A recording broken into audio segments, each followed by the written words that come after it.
बच्चों, welcome to AS coaching classes. तो इस वीडियो में हम लोग आज पूर्ण संख्याओं पर संक्रियाएं और गुणधर्म देखने वाले हैं। तो जो हम लोगों का पहला नियम है वो क्रम विनिमय नियम है। तो चलिए जानते हैं क्रम विनिमय नियम होता क्या है। जो क्रम विनिमय नियम कहता है कि कोई भी दो संख्या आप ले लिए हैं, यहाँ पे हम लोग दो संख्या ए और बी लिए हैं, आप कोई भी ले सकते हैं, ठीक है। तो बोलता है कि ऐसी कोई दो संख्या लीजिए, उसमें कोई सी भी संक्रिया आप लगाइए, तो जो पहली पे लगे वही दूसरी पे भी लगे और दोनों का जो आंसर आए सेम आए। नहीं समझ में आया? पहले तो बच्चों आपने यदि पिछली वीडियो नहीं देखी हो तो देख लीजिएगा। मैंने आपको वीडियो में बताया था कि संक्रिया का मतलब क्या होता है। तो संक्रिया का मतलब ये होता है कि जब जोड़, घटाना, गुणा, भाग सबको एक साथ एक शब्द में बोलना होता है तो बोल देते हैं संक्रियाएं। तो मतलब इसका कि यदि ये नियम है कि इस नियम पे यदि आप जोड़ लगाएं, घटाना लगाएं, भाग लगाएं, गुणा लगाएं, कुछ भी लगाएं, दोनों पक्ष बराबर आने चाहिए, तभी ये नियम पालन करेगा, नहीं तो नहीं करेगा। चलिए क्रम विनिमय नियम पहले हम लोग जोड़ के लिए देखते हैं, ठीक है। तो पहले जोड़ के लिए देखते हैं। कोई भी हम लोग दो संख्या ले लेते हैं। चलिए मान लेते हैं 2 और 4 ही ले लेते हैं। पहले हम लोग जोड़ के लिए देख रहे हैं तो बीच में क्या लगाएंगे? जोड़। 4, 2 और 4 को जोड़ें और 4 और 2 को जोड़ें। दोनों का आंसर जो आना चाहिए बराबर आना चाहिए। यदि बराबर आ रहा है तो वो क्रम विनिमय नियम का पालन कर रहा है, बराबर नहीं आ रहा है तो नहीं कर रहा है, सीधी सी बात है। तो चलिए जोड़ते हैं। 4 और 2 कितना हो गया? 6 हो गया। इसमें भी 4 और 2 कितना हो गया? 6 हो गया। मतलब कि दोनों का आंसर बराबर आ रहा है, मतलब कि जोड़ जो है, जो प्लस है, वो क्रम विनिमय नियम का पालन करता है। चलिए माइनस के लिए देखते हैं। इसी संख्या पे लगा लेते हैं। 2 - 4 बराबर 4 - 2। इन दोनों का मान निकालते, देखते हैं बराबर आता है कि नहीं। तो देखिए 4 में से 2 को घटाएंगे तो -2 आएगा और इसको सॉल्व करेंगे तो 2 आएगा। तो इसमें बच्चों देखिए संख्याएं तो बराबर है लेकिन इन लोगों का चिन्ह बराबर नहीं है। तो मतलब ये क्या है? ये बराबर नहीं है और घटाना क्रम विनिमय नियम का पालन नहीं करता है, ठीक है। क्रम विनिमय नियम का मतलब ये कि किसी दो संख्या को जोड़ें और उसी संख्या को पलट करके फिर से जोड़ें तो दोनों का आंसर सेम आना चाहिए, ठीक है। तो चलिए गुणा के लिए ट्राई करते हैं, देखते हैं गुणा करता है कि नहीं। 2 का गुणा 4 में करें और 4 का गुणा 2 में करें। यदि दोनों का आंसर बराबर आएगा तो ये पालन करता है। 4 दूनी 8 और 2 चौक 8, ये दोनों बराबर आ रहे हैं, मतलब गुणा भी पालन करता है। भाग के लिए देखते हैं। 2 का भाग 4 में देंगे और 4 का भाग 2 में देंगे। इसमें जब भाग देंगे बच्चों तो क्या आएगा? अब इसमें आप देखिए कैसे देंगे भाग।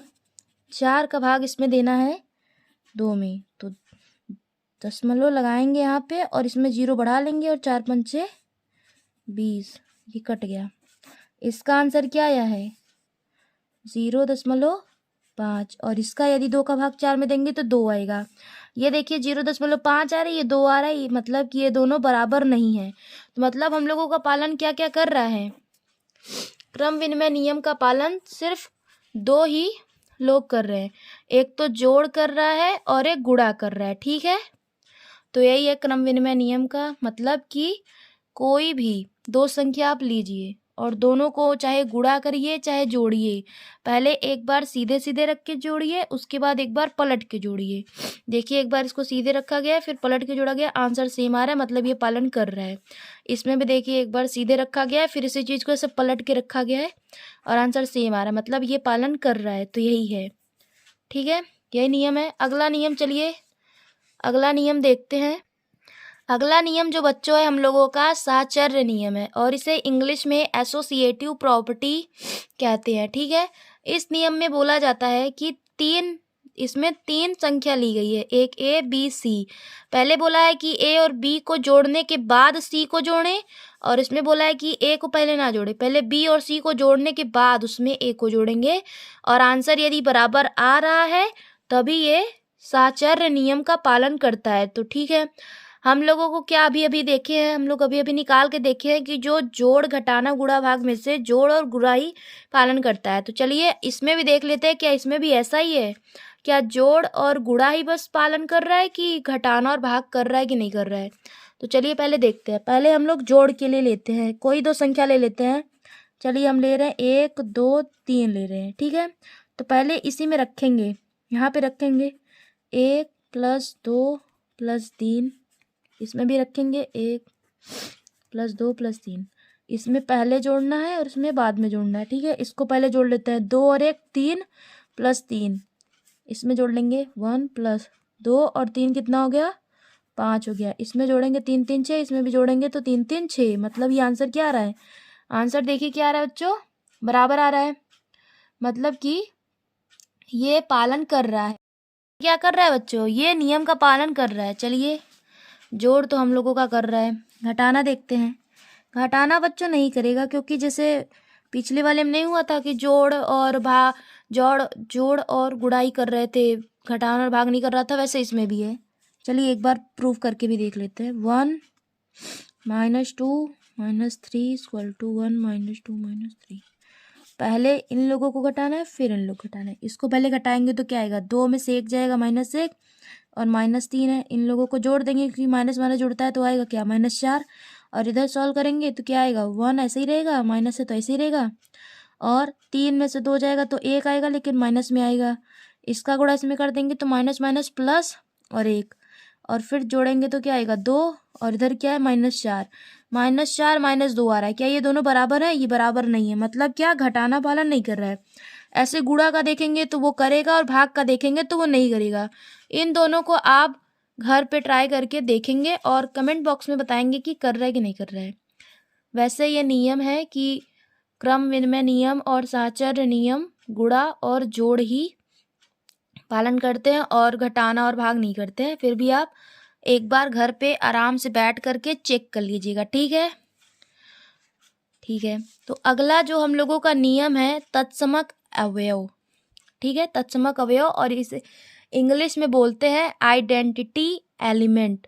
पहले जानते हैं कि ये तत्समक अवयव होता क्या है। और तत्समक अवयव दो लोगों के लिए देखेंगे, एक जोड़ के लिए देखेंगे और एक गुणे के लिए देखेंगे। अब आप बोलेंगे कि भाग और घटाना के लिए क्यों नहीं देख रहे हैं, क्योंकि ये दोनों तो क्रम विनिमय और साचर नियम का पालन ही नहीं कर रहे हैं, इन लोगों के लिए नहीं माना जाता है, ठीक है। सिर्फ जोड़ और गुणे के लिए माना जाता है। तो जोड़ के लिए क्या है और गुणा के लिए क्या है, ये देखते हैं। पहले जोड़ के लिए देखते हैं। तो तत्समक अवयव का मतलब है कोई ऐसी संख्या जिसमें हम लोग, जिस संख्या में हम लोग कुछ भी जोड़े गुणा करें वो संख्या बदले ना। जोड़ के लिए देख रहे हैं तो ऐसी बताइए कौन सी संख्या है जिसमें कुछ भी जोड़े आंसर वही रहेगा, आंसर बदलेगा ही नहीं। तो अच्छा है, इस तरीके से जैसे मान लीजिए हमारे पास कोई संख्या 2 है, तो अच्छा अब इसमें बताइए इसमें ऐसा कौन सा संख्या जोड़े कि इसका मान बदले ही ना। तो ऐसी तो सिर्फ एक ही संख्या है। यदि इसमें हम लोग क्या करें, इसमें यदि हम लोग 0 जोड़ दें तो इसका मान नहीं बदलेगा। मतलब क्या हुआ, मतलब कि जो 0 है वो जोड़ का तत्समक अवयव है। जोड़ के लिए तत्समक अवयव 0 है और गुणे के लिए देखते हैं। चलिए बताइए कि 2 में किसका गुणा करें कि उसका मान ना बदले। तो सीधी सी बात है, यदि 2 में 1 का गुणा कर दिया जाए तो उसका मान नहीं बदलेगा, 2 एकम 2 ही रहेगा। 2 में 0 जोड़ेंगे तो तब भी 2 ही रहेगा। तो ठीक है, गुणे के लिए जो तत्समक अवयव होता है वो 1 होता है और जोड़ के लिए जो होता है वो 0 होता है। ठीक है, इतना जान लिए हैं। और या इसी का मतलब होता है तत्समक अवयव, कोई ऐसा अवयव या कोई ऐसी संख्या जिसके किसी संख्या में जोड़ने पर या गुणा करने पर उसका मान ना बदले। और आप देख भी रहे हैं कि मान नहीं बदल रहा है। ठीक है बच्चों, तो इस वीडियो में इतना ही। मिलते हैं कल नेक्स्ट वीडियो में। तब तक के लिए आप जो मैंने होमवर्क दिया उसको भी कर लीजिएगा और इसे अपने दोस्तों के साथ भी शेयर करिएगा। ठीक है बच्चों, तो मिलते हैं नेक्स्ट वीडियो।